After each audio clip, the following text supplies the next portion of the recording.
클릭해주셔서 감사합니다. 2020년 전 세계를 흔들고 2년이 지난 지금까지도 일상생활을 완전히 바꿔버린 코로나 팬데믹 사태. 지긋지긋하게 코로나19의 문제는 사라지지 않고 있는데요. 그만큼 곳곳에 막심한 피해와 힘듦을 가진 사례가 많았었죠. 그러나 이러한 상황에서 되려 감염증 확산이라는 상황 덕에 호황을 누리는 업체가 있는데요. 바로 OTT 업체입니다. 그중 넷플릭스는 전 세계를 흔들고 독주를 했다고 해도 과언이 아닙니다. 현재 넷플릭스의 시장 가치는 2,300억 달러 수준으로 어마어마한 가치를 가지고 있습니다. 매년 2천만 명 이상의 신규 가입자를 확보할 것이란 기대가 반영된 수치인데요. 넷플릭스의 2019년 이용률은 2%였죠. 하지만 2022년 지금 20%로 9배가 껑충 뛰면서 엄청난 이력을 보여줬는데요. 그것도 잠시 디즈니 플러스, 애플 TV 등 스트리밍 서비스 경쟁사의 등장으로 넷플릭스의 구독자 확보에 비상이 걸렸습니다. 넷플릭스의 독주를 완전히 막기 시작한 것이죠. 한국 시장을 독식해온 넷플릭스지만 올해부터는 상황이 만만치 않습니다. 현대차증권은 18일 관련 리서치 자료에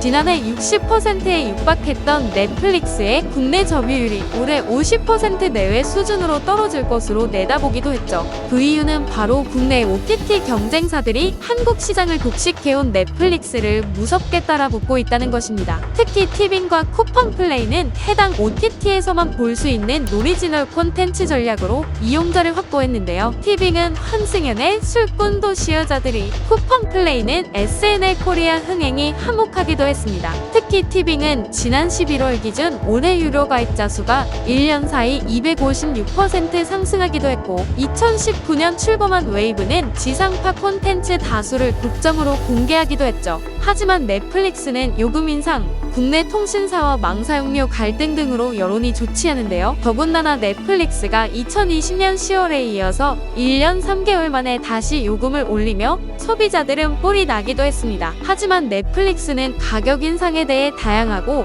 양질의 엔터테인먼트 옵션을 지속해서 제공하기 위해 가격을 올리고 있다고 밝혔죠. 질 높은 영상 제공을 위해 가격을 올리는 건 좋지만 이러다 한 달에 5만원씩 내겠어요. 하지만 이런 위기에 넷플릭스는 비밀병기를 가지고 있다고 얘기합니다. 바로 한국 드라마인데요. 요즘 넷플릭스에겐 바로 대한민국이 최고의 VIP 같은 국가나라라는 사실인 겁니다. 넷플릭스에서는 한국 시장에 이끌고 간다고 해도 과언이 아닐 정도로 많은 K-드라마 예능 콘텐츠들이 쏟아져 나오고 있죠. 넷플릭스는 2016년 국내에서 처음 서비스를 시작했는데요. 당시엔 서비스를 막 시작한 스트리밍 업체가 콘텐츠를 제작하기에는 쉽지 않은 환경이었습니다. 한국의 콘텐츠 관계자들이 한국에서는 신생 서비스나 마찬가지였던 생소한 플랫폼 넷플릭스의 콘텐츠를 내주지 않았기 때문인데요. 이 시기 넷플릭스에서도 야심차게 자체 제작한 로맨스 코미디물도 호응을 얻지 못했습니다. 하지만 넷플릭스는 전략을 바꿔 한국 방송사로부터 버려진 아이디어들을 찾기 시작하죠. 한국 방송국이 사회적 금기나 자체 규정 등을 이유로 제작을 포기한 작품들이 대상이었는데요. 하지만 넷플릭스는 사설유료 서비스이기에 가능한 접근이었습니다. 이 전략으로 탄생한 첫 대박 작품이 조선시대 좀비물 킹덤입니다.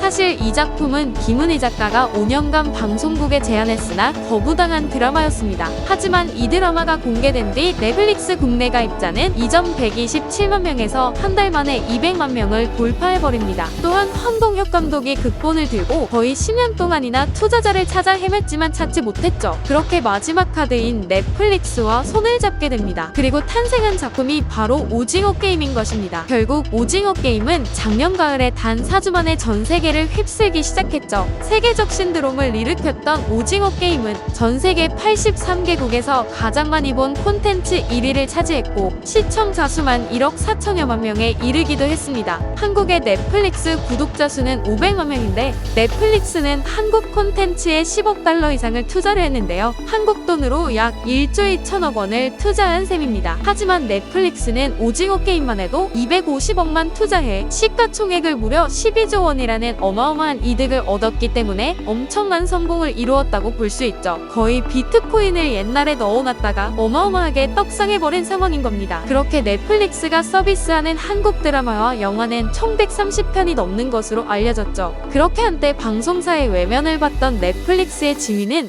이제 완전히 역전이 된 것인데요. 한 연예계 관계자는 블루 블룸버그 통신의 넷플릭스와 작업하고 싶다는 프로듀서들이 사무실 바깥까지 줄을 선다고 분위기를 전했습니다. 이렇게 제작된 콘텐츠는 실제로 뜨거운 반응을 얻고 있죠. 하지만 최근 한국, 대만, 홍콩에서 스트리밍 서비스를 시작한 디즈니 플러스, 아시아 서비스 출범을 준비 중인 HBO 맥스, 이미 아시아 전역에서 서비스 중인 아마존 프라임 비디오, 애플 TV 플러스 등 경쟁자의 등장으로 넷플릭스는 아시아권 구독자 확보에 비상이 걸린 상황인데요. 그러나 블룸버그 통신은 걸림돌이 적지 않지만 넷플릭스는 한국 시각본을 따르면 된다며 자신감을 보였고, 시장의 저항이 크다 해도 실험을 계속한다면 결국 전 세계에 보상이 따른다는 점을 넷플릭스가 한국에서 배웠다고 강조했습니다. 넷플릭스는 앞으로 2년 동안 아시아 태평양 지역에서 가입자를 2배 이상 늘리는 것을 목표로 하고 있다고 합니다. 마이클 모리스 구겐하임 연구원은 수억 명의 새 가입자를 확보할 곳은 아시아뿐이라고 말하기도 했죠. 그도 그럴 것이 넷플릭스의 자체 랭킹을 살펴보면